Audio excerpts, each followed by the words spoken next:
घूमर घूमे, हाँ घूमर घूमर घूमे।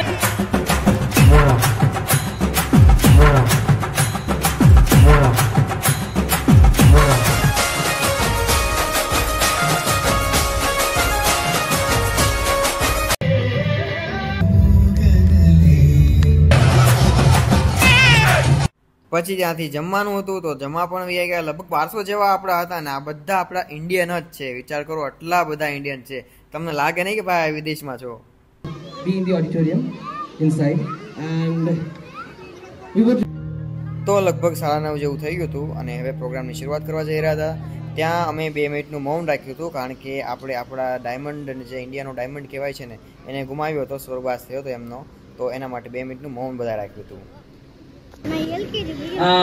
we would also now facilitate Mr. Rakesh Jha, the president. તો છે આ બધા આજની ઇવેન્ટના ઓર્ગેનાઇઝર હતા આ બધાને મળીને જ આજની ઇવેન્ટને બહુ સક્સેસફુલ બનાવી છે તો એમ તો ટોટલ 9 પરફોર્મન્સ હતા અલગ અલગ રાજ્યના બધા જોડાયેલા હતા તો તમે જુઓ અને બસ એન્જોય કરો આજે છેલ્લું નોરતું હતું તો છેલ્લા નોરતામાં અમારે આવી રીતનો કાર્યક્રમ યોજાયો હતો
તો પછી હવે 11:30 જેવું થઈ ગયું તો તમે જુઓ લાઈનમાં ભાઈ ખાવાનું લેવામાં પડાપડી થતી હતી, એમ કેમ જાન જેવું માણસ આવ્યું હોય, જાન આવી હોય એટલું માણસ છે ભાઈ, ખરેખર યાર. અહીં કણે કહેવાય એમ લગભગ આ છે ને બધા સ્ટેટના અલગ અલગ લોકો હતા. તમને એવું લાગે નહીં કે ભાઈ તમે વિદેશમાં હોય એવું. આ બધા આપણે અલગ અલગ સ્ટેટના અલગ અલગ રાજ્યના જેવા કહો ને જાતે જાતના લોકો હતા, એવા બધા લોકો હતા. અને ટોટલ 1200 જેવા જણાનું ત્યાં ખાવાનું હતું. અને વિચાર કરો, આ તમને આમ જોતા જ એવું લાગે ભાઈ આપણા ઇન્ડિયામાં હોય આવી ગયા હોય એવું લાગે. બસ ખરેખર મજા આવી ગઈ. અને આ છેલ્લું નોરતું હતું તો ભાઈ મજા આવી ગઈ, ફૂલ મજા આવી છે આજે, એની વાત જવા દો.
તો પછી રાતના 2-2:30 જેવું થઈ ગયું હતું. અને પછી ત્યાંથી અમે ગયા હતા સુલતાનનો પેલેસ છે, તો કિશનભાઈ અમે ત્યાંથી લઈ ગયા હતા. અને હવે ઘરે જવા નીકળી ગયા છે. જો વિડીયો સારો લાગ્યો તો એક લાઈક કરજો, શેર કરજો અને કમેન્ટ કરજો. ચાલો મળીએ નેક્સ્ટ વિડીયોમાં.